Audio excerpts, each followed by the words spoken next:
2주 동안 온라인으로 예배 드린다고 고생 많이 하셨고요. 아마 영상을 보신 분들은 아니 목사님이 자꾸 이쪽만 보실까? 그때 사람이 여기밖에 없었거든요. 여기 몇 명 이렇게. 오늘은 이렇게 다 볼 수 있어서 너무 좋습니다. 감사하고요. 이러한 시간을 지날 때마다 느끼는 건 한 번 한 번의 예배가 참 소중하구나라는 생각이 듭니다. 오늘도 그런 마음으로 같이 예배할 수 있으면 참 좋겠습니다. 요한계시록 3장의 말씀을 같이 읽었습니다.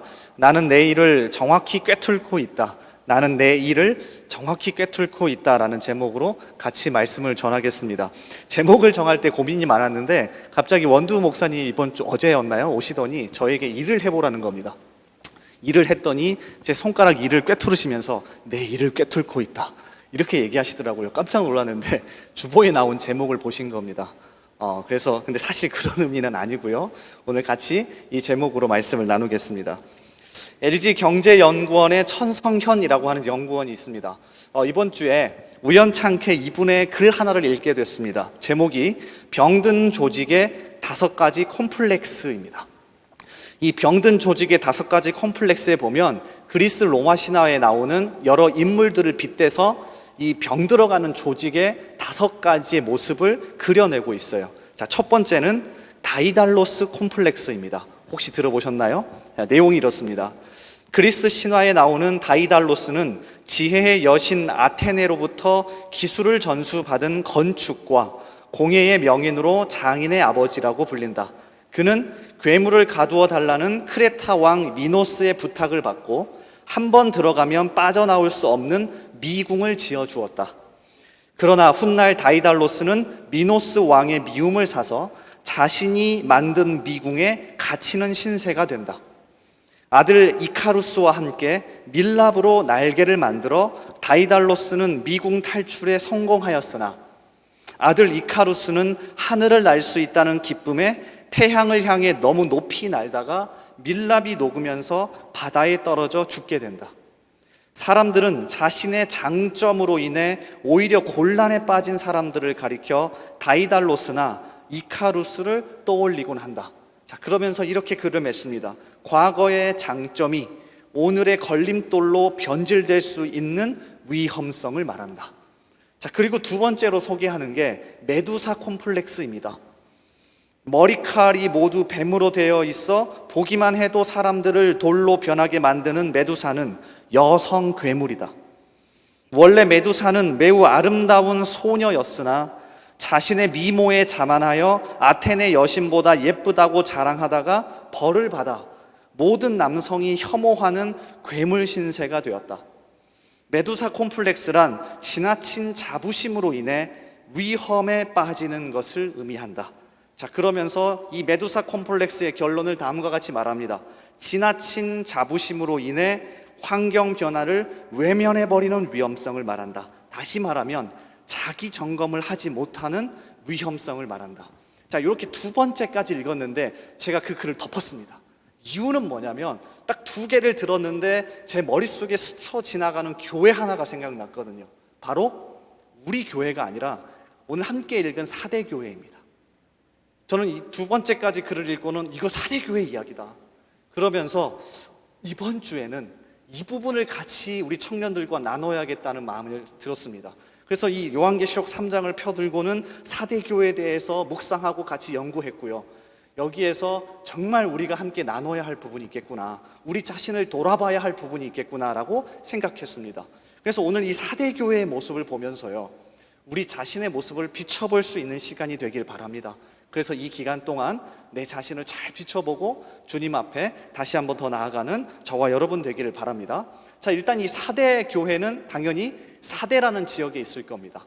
사대, 많이 들어보지 않으셨을 텐데 원래 주전 6세기경에는 루디아라고 하는 나라의 수도였을 정도로 큰 도시였습니다. 그 이후에 페르시아가 들어서고 또 헬라 제국이 들어서고 로마 제국이 들어서면서 계속해서 속국이 되기는 했지만 굉장히 큰 도시였습니다. 이유가 단 하나인데 금이 나는 도시였습니다. 그때나 지금이나 당연히 돈이 모이는 곳에 사람이 모일 수밖에 없죠. 그래서 금이 나는 도시였기 때문에 헬라나 페르시아나 로마나 이 도시를 가만두지 않았습니다. 그래서 사람들을 보냈고 많은 사람들이 모여서 그 돈을 가지고 굉장히 멋진 생활을 하는 곳이 사대예요. 근데 문제가 하나 발생하는데 AD 17년, 그러니까 주후 17년에 엄청난 지진이 발생합니다. 그래서 도시 전체가 거의 다 무너져 버리는 상황이 발생해요. 그러니까 이 이후에 도시에 많이 금이 있었기 때문에 다시 회복하기는 했지만 어렵게 살아가고 있었습니다. 특히 당시 요한계시록이 쓰여진 이 사대 지역은 겉은 번지르르한데 속은 아무것도 없는 상태, 그게 사대 도시였습니다. 사대 교회는 이러한 사대 도시의 모습을 그대로 가져와서 교회도 똑같은 겁니다. 자, 오늘 말씀 1절을 한번 보십시오. 저는 이 말씀을 읽으면서 혹여나 우리의 모습은 아닌지 굉장히 무서웠습니다. 자, 1절 말씀을 한번 같이 읽어보겠습니다. 자, 시작. 사대 교회의 사자에게 편지하라. 하나님의 7 영과 7 별을 가지신 이가 이르시되 내가 내 행위를 아노니 내가 살았다 하는 이름은 가졌으나 죽은 자로다. 내가 살았다 하는 이름은 가졌으나 죽은 자로다. 그러니까 겉은 번지르르하고 분명히 살아있는 것 같은데 사실 한번 쑥 찔러보면 그 속은 죽어있다. 그러니까 사대 도시와 사대 교회가 너무나도 닮아 있었던 겁니다. 오랫동안 많은 영광을 누리고 있었고 돈도 있었기 때문에 건물도 괜찮았고 사람들도 좋은 옷을 입고 다니고 겉으로 보기에는 건강하고 괜찮은 것 같은데 그 속은 죽어가고 있다는 겁니다. 이게 진짜 가장 무서운 것 아닙니까? 그리고 여러분이 저에게 가장 많이 하는 것 아니냐고요. 지나가면서 괜찮냐고 물으면 여러분 화장도 하고 있고 좋은 옷도 입고 있고 나름 괜찮게 여기서 끄덕이면서 적으면서 말씀도 듣고 있으니까 굉장히 괜찮은 것처럼 보이는 것 아니냐고요. 이게 사대교회의 현재 모습이었습니다. 근데요, 정말로 죽었구나라고 하는 걸 어떻게 알 수 있냐면 여러분 집으로 돌아가셔서 요한계시록 2장과 3장에 나와 있는 당시 대표적인 7개 교회의 이야기를 읽어보십시오. 그러면 다 하나같이 7개의 교회가 모두 다 박해를 받고 있습니다. 단 하나, 오늘 사대교회만 제외하고 모든 교회가 다 박해를 받고 있습니다. 아무리 심각하고 문제가 있는 교회도 로마의 박해를 받고 있었습니다. 왜냐하면 당시 로마의 황제가 도미티아누스였는데 갑자기 이렇게 선언하는 겁니다. 사실 제가 사람이 아닙니다. 저는 신입니다. 저는 하나님입니다. 그러니까 앞으로 저를 신처럼 섬기십시오. 저를 하나님처럼 섬기십시오 라고 공개적으로 발표했기 때문에 이거에 가장 반대했던 교회는 당연히 박해를 받고 있었습니다. 그래서 요한계시록 2장과 3장에 나와 있는 7개의 교회는 모두 다 박해를 받고 있어요. 그런데 사대교회는 로마의 박해가 없습니다. 왜일까요? 왜일까요? 금이 많으니까, 돈이 많으니까 로마 정부의 로비를 잘해서일까요? 아닙니다. 겉은 번지르르한데 속은 죽어 있잖아요. 그래서 비본질적인 이야기를 함에도 불구하고 저항하지 않습니다. 아, 로마 황제가 신이래. 아, 그렇구나.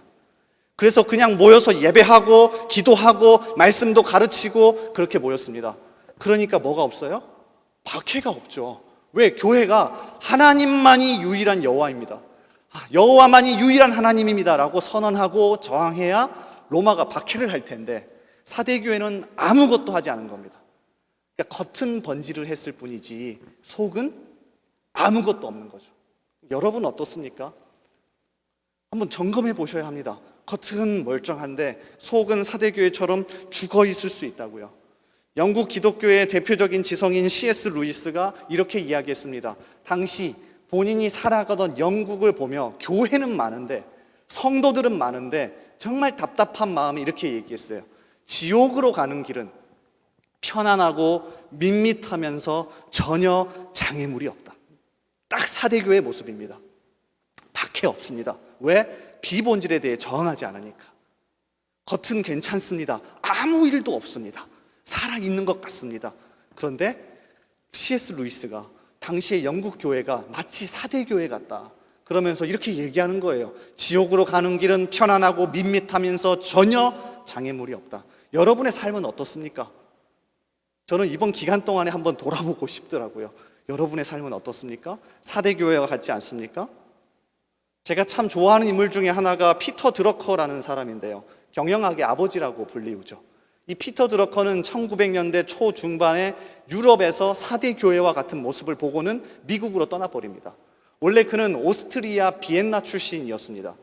그런데 아버지가 하도 권면을 많이 해서 독일로 넘어가서 함부르크와 프랑크푸르트에서 법학을 전공하고 박사 학위까지 받은 굉장히 똑똑한 인물이에요. 그리고 자신의 학위를 이용해서 당시 세계의 중심, 금융의 중심이었던 영국으로 넘어갑니다. 그래서 영국에서 아주 유명한 금융 컨설턴트가 되어서 사람들의 돈을, 재물을 설계해 주는 일을 했어요. 연봉도 꽤 많이 받았습니다. 돈이 생기니까 주말에 여행할 수 있잖아요. 그래서 비행기를 그냥 타고는 미국 뉴욕으로 넘어간 겁니다. 당시에 미국은 세계 중심이 아니라 그냥 촌구석이었습니다. 근데 그곳에 가서 한 이틀에서 3일 정도 지내고는 바로 미국으로 이사를 가버립니다. 그 당시의 심정을 피터 드러커가 이렇게 적어 놓았습니다. 유럽 사람들은 오만하고 무기력하다. 겉만 번지르르하다. 어디에서 만나든 과거 화려했던 유럽의 영광스러운 모습만 이야기했다. 그러면서 마치 지금도 그런 것처럼 말한다. 이미 지나버린 과거만 있었고 현재는 무기력했고 그래서 미래는 없었다. 반면에 미국 사람들은 달랐다. 지금 제가 미국을 좋아해서가 아닙니다. 피터 드러커가 당시 그렇게 느꼈다는 겁니다. 어디에서 만나든 미래를 이야기했다. 미래에는 미국이 전 세계를 구원할 것이라고 말했다. 그러니까 미국 사람들은 그때나 지금이나 자신들이 전 세계를 구원할 거라고 말하고 다녔답니다. 그러니까 피터 드러커가 처음에 이렇게 기록해요. 처음에는 허풍처럼 느껴졌지만 그들의 현재 삶을 보니 진짜 같았다. 그러니까 처음에는 유럽 사람들과 똑같이 느껴졌답니다. 겉만 번지르르 한 거 아니야? 말로만 하는 거 아니야? 우리 이야기하잖아요. 기도할게, 은혜 받았습니다, 하나님이 인도하실 거야. 말은 번지르르 하잖아요. 그들의 현재 삶을 보니 진짜 같았다. 그들은 여러 문제에 부딪히고 있었지만 현재를 활기차고 힘있게 살아갔다. 이 사람도 대단한 겁니다. 엄청난 연봉을 포기하고 이 단 하나 때문에 미국으로 이사를 가버립니다. 지금의 세계 중심은 어디입니까? 미국 뉴욕입니다. 금융의 중심은 미국 뉴욕이죠. 그러니까 우리의 모습은 어떤지 이 4대 교회를 보면서 비춰봅시다. 청년부 나름 예배 잘 드리고 있습니다. 양육도 하고 있습니다. 소그룹 목장 모임도 열심히 하고 있습니다. 그러니까 겉은 번지르르 하고 괜찮을지 몰라도 점검해 보셔야 합니다. 정말 괜찮은가? 진짜 나는 힘있게 살고 있는지. 오늘 본문 말씀 속 4대 교회 유진 피터슨 목사님의 메시지 성경은 이렇게 번역합니다. 들어보세요. 너는 원기 왕성한 것으로 유명하다만 그러나 실은 죽은 자다. 돌처럼 죽어 있다. 담임 목사님께서 저를 보면 이런 이야기 많이 하십니다. 청년부는 그래도 가장 살아있어. 청년부는 우리 교회에서 그래도 가장 살아있는 것 같아. 나름 자부심도 있었습니다. 그런데 이 말씀이 제 뒤통수를 치는 것 같았습니다. 너는 원기 왕성한 것으로 유명하다만 그러나 실은 죽은 자다. 돌처럼 죽어 있다. 오늘 같이 예배 드리고 말씀을 나누면서 혹여나 우리에게 이런 모습은 없는지 다시 한번 깨어지는 시간이 되길 바랍니다. 자, 그런데 4대 교회의 더 큰 문제는 겉만 번지르르 한 게 있는데 있지 않습니다. 자기 점검이 되지 않습니다. 이 부분을 전혀 보지 못합니다. 자, 오늘 말씀 1절과 2절을 다시 한번 보겠습니다. 제가 읽어드릴 테니 따라오십시오. 4대 교회의 사자에게 편지하라. 하나님의 7 영과 7 별을 가지신 이가 이르시되 내가 내 행위를 아노니 내가 살았다 하는 이름은 가졌으나 죽은 자로다. 이거 주님이 이야기하시는 거거든요. 그 다음 2절에 어떻게 시작해요? 너는 일깨요. 직역하면 영어로는 wake up입니다. 자기 자신은 전혀 모르고 있어서 옆에 사람이 두들리고 깨서 야 제발 정신 차려, 너 자신을 보란 말이야 라고 하면서 wake up, 일어나, 너 일어나, 너 지금 정신 못 차리고 있어, 너 자신을 봐, 거울 보고 와봐 라고 하는 것과 같습니다. 그러니까 4대 교회의 더 큰 문제는 뭐냐면 겉만 번지르르 하고 속은 죽어 있다는 게 아니라 전혀 자기의 상태가 어떤지 보지 못한다는 겁니다. 괜찮은 줄 아는 겁니다. 옆에 사람 보고 그냥 괜찮은 줄 아는 겁니다. 나는 저 사람보단 괜찮겠지, 이 정도면 하면 괜찮겠지. 전혀 점검이 되지 않으니까 더 예배를 잘 드려야겠다는 점검 결단도 하지 않습니다. 더 말씀을 읽어야겠다는 결단도 하지 않습니다. 더 기도해야겠다는 결단도 하지 않습니다. 왜? 자기 점검이 되지 않으니까. 사사기에 나오는 삼손도 그랬습니다. 사사기 16장 20절에 보면 굉장히 독특하고 재미있는 상황을 이렇게 표현합니다. 한번 들어보십시오. 들릴라가 이르되 삼손이여 블레셋 사람이 당신에게 들이닥쳤느니라 하니 삼손이 잠을 깨며 이르기를 내가 전과 같이 나가서 몸을 떨치리라 하였으나 여호와께서 이미 자기를 떠나신 줄을 깨닫지 못하였더라. 진짜 무서운 구절 아닙니까? 여호와께서 이미 자기를 떠나신 줄을 깨닫지 못하였더라. 사대교회의 상태를 정확하게 표현하는 거고요. 어쩌면 이게 우리의 상태일 수도 있다고요. 겉은 번지를 하고 속은 죽어 있는데 자기 점검까지 되지 않는 겁니다. 괜찮은 줄 알고 그냥 살아가는 겁니다. 이게 딱 제 모습이더라고요. 그래서 여러분과 정말 나누고 싶었습니다. 여러분 어떠십니까? 오늘 같이 말씀 나누고 이따가 같이 찬양하고 기도하실 때 진짜 진지하게 한번 내 자신을 비춰봅시다. 진짜 진지하게 비춰봅시다. 자, 그러면 어떻게 극복할 수 있습니까? 이 부분이 가장 고민이 많이 됐습니다. 사대교회가 문제가 있고 우리 자신도 그래 문제가 있을 수 있는데 어떻게 극복할 수 있습니까? 겉만 번지르르 하고 속은 죽어 있고 전혀 자기 점검이 되지 않는 이 상태를 어떻게 극복할 수 있습니까? 자, 1절부터 3절까지를 다시 한번 읽어볼게요. 잘 보세요. 이번 주에 제가 이 4절밖에 안 되지만 얼마나 많이 읽어봤는지 모릅니다. 잘 보십시오. 1절부터 3절까지 띄워주세요. 같이 한번 눈으로 계속 따라오면서 읽어보겠습니다. 사대 교회의 사자에게 편지하라. 하나님의 7 영과 7 별을 가지신 이가 이르시되 내가 내 행위를 아노니 내가 살았다 하는 이름은 가졌으나 죽은 자로다. 너는 이를 깨어 그 남은 바 죽게 된 것을 굳건하게 하라. 내 하나님 앞에 내 행위의 온전한 것을 찾지 못하였노니 그러므로 내가 어떻게 받았으며 어떻게 들었는지 생각하고 지켜 회개하라. 만일 이를 깨지 아니하면 내가 도둑같이 이르리니 어느 때에 내게 이르는지 내가 알지 못하리라. 자, 여러 가지를 설명하고 있죠. 여러분 성경이 있다면 계속 한번 봐보십시오. 계시록 3장 1절부터 3절 말씀을 계속 보십시오. 여러 가지가 나옵니다. 너는 이를 깨어 그 남은 바 죽게 된 것을 굳건하게 하라. 너무 감사하지 않습니까? 다 부숴버리고 새로 시작하는 게 아니라 그래도 살아있는 부분이 있을 테니 거기서부터 시작하라고 말씀하십니다. 3절에 보니 내가 어떻게 받았으며 어떻게 들었는지 생각하고 지켜 회개하랍니다. 새로운 것 할 것 없이 지금까지 우리가 해왔던 것 다시 점검하고 다시 회개하며 가라는 거예요. 그러니까 우리가 잘하는 거 있잖아요. 뭔가 좀 안 될 것 같으면 우리 새로운 거 한번 해봅시다. 새로운 캠페인을 한번 해봅시다. 새로운 수련회를 한번 해봅시다. 우리가 잘하는 말 있잖아요. 목사님 이번에 예배가 안 되는 것 같습니다. 그래, 예배 캠페인을 해보자. 목사님 기도가 안 되는 것 같습니다. 그래, 기도 캠페인을 해보자. 이거 하지 말라는 겁니다. 다 알고 있다는 거예요. 내가 과거 어떻게 받았으며 어떻게 들었는지 생각하고 지켜 회개하라. 우리가 답을 몰라서가 아니죠. 그러니까 원래 있었던 것 다시 점검하라는 겁니다. 자, 그런데 더 핵심적인 게 있습니다. 더 중요한 부분이 있습니다. 1절 말씀을 다시 띄워주십시오. 다시 읽어보겠습니다. 1절 말씀 우리 한 목소리로 같이 읽습니다. 자, 시작.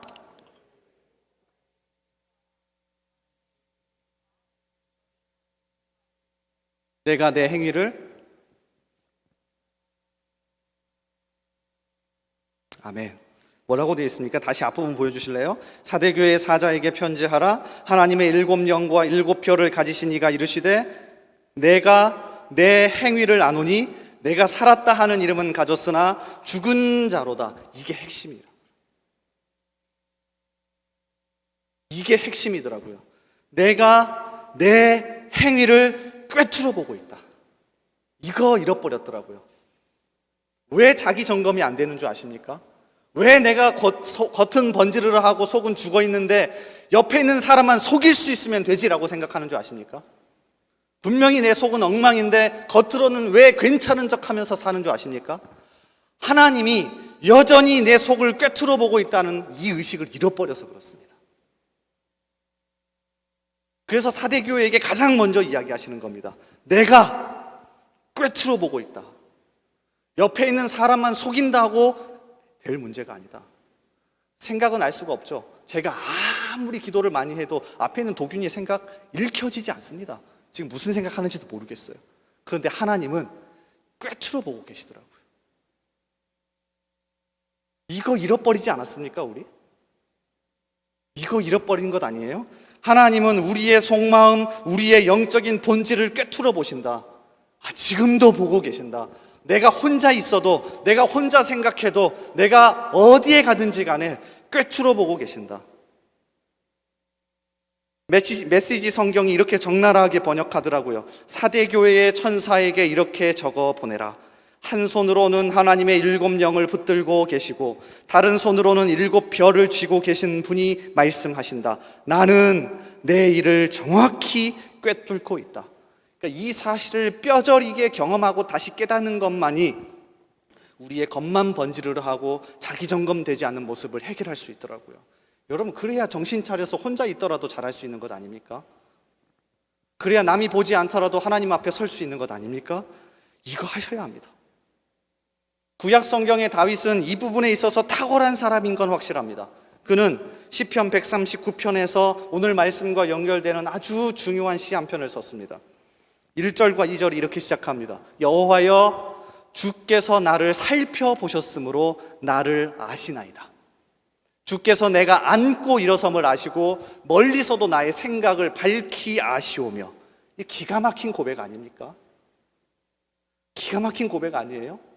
다 아십니다. 멀리서도 다 아시고 제 생각도 아시고 주님 지금 저를 꿰뚫어 보고 계십니다. 이어지는 3절과 4절도 마찬가지입니다. 나의 모든 길과 내가 눕는 것을 살펴보셨으므로 나의 모든 행위를 익히 아시오니 여호와여, 내 혀의 말을 알지 못하시는 것이 하나도 없으시니이다. 모든 길, 모든 행위, 심지어 나의 혀의 모든 말도 하나님께서 잘 아신다고 고백합니다. 그리고서 7절에서 결정적으로 다음과 같이 말하죠. 내가 주의 영을 떠나 어디로 가며 주의 앞에서 어디로 피하리이까. 이게 다윗의 고백이었고, 이 의식을 회복해야 어디서든 자기 점검하며 주님 앞에, 사람들 앞에 설 수 있는 거 아닙니까? 그래서 결국 다윗은 시편 139편 제일 마지막에 하나님께 이렇게 요청합니다. 자, 이 기도가 여러분의 기도가 되길 바랍니다. 잘 보십시오. 하나님이여, 나를 살피사 내 마음을 아시며 나를 시험하사 내 뜻을 아옵소서. 내게 무슨 악한 행위가 있나 보시고 나를 영원한 길로 인도하소서. 모든 것을 꿰뚫어 보시는 하나님을 고백한 다윗이 마지막에 요청한 기도였습니다. 하나님, 지금도 꿰뚫어 보고 계시잖아요. 그러니까 제가 혹여나 자기 점검이 되지 않고 겉만 번지르르하게 그렇게 살아가고 있다면 그때마다 저에게 말씀하여 주세요. 18세기 미국의 영적 대각성을 이끌었던 조나단 에드워즈라고 하는 사람이 있습니다. 이분의 책이 참 어렵긴 한데 한 번 정도는 읽어볼 만해요. 이분이 이 시편 139편의 다윗을 이렇게 설명합니다. 조금 길지만 한번 들어보시기 바랍니다. 이 말은 하나님이 자기에 대해 모르는 것이 없도록 잘 살펴보시라는 의미가 아니었습니다. 그는 이미 하나님이 모든 것을 아신다고 고백했으니까요. 하나님 앞에서는 모든 것이 대낮처럼 환하게 드러나므로 그분은 만사를 아십니다. 그분은 일부러 가까이 다가와 애써 관찰하실 필요가 없습니다. 멀리서도 분명하게 모든 것을 보고 아시기 때문입니다. 따라서 자신에게 무슨 악한 행위가 있는지 살펴달라는 다윗의 기도는 자기 스스로 죄를 깨닫게 해달라는 의미를 담고 있습니다. 다윗은 모든 것을 드러내는 하나님의 빛으로 자신을 살펴봐 달라고 기도합니다. 그러니까 이 기도가 우리의 기도가 되어야 합니다. 그는 하나님께서 다윗 자신을 철저히 살펴 악한 것이 있는지 봐주시기를 원했던 것입니다. 성경은 이런 비유적 표현을 종종 사용합니다. 하나님의 말씀은 우리 마음의 생각과 의도를 드러내는데 물론 말씀 자체가 그것을 직접 나타내는 것은 아닙니다. 말씀은 우리의 마음을 조명하여 그 안에 있는 욕망과 유혹을 볼 수 있도록 도와줍니다. 성경에서 하나님이 때때로 사람들을 시험하신다고 말씀하는 것도 이 때문입니다. 하나님은 무언가를 더 캐내기 위해 사람들을 시험하지 않습니다.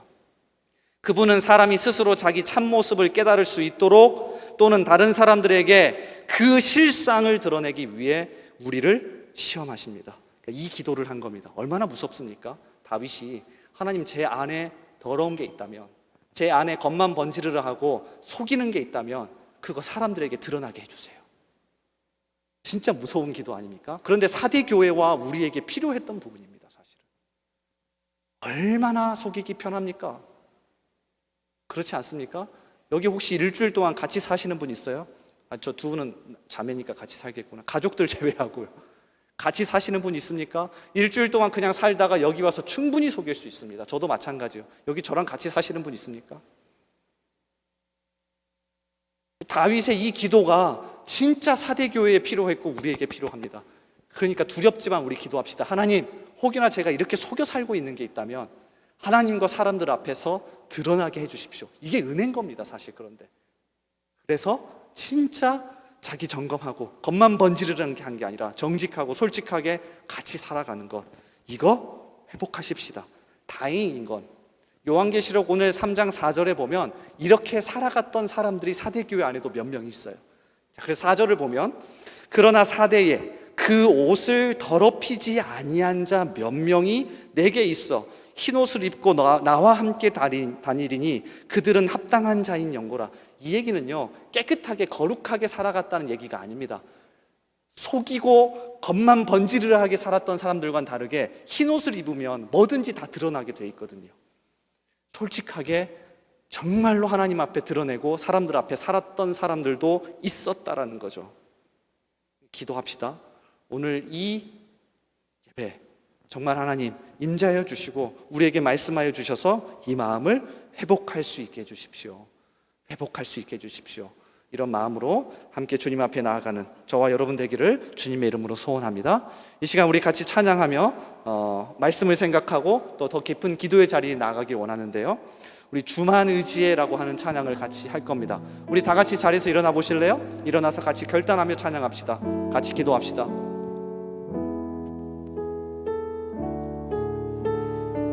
주만 의지했던 모든 것 변해가고 억울한 마음은 커져가네. 부끄럼 없이 살고 싶은 맘 주님 아시네. 모든 일을 선으로 이겨내고 죄의 유혹을 따르지 않네.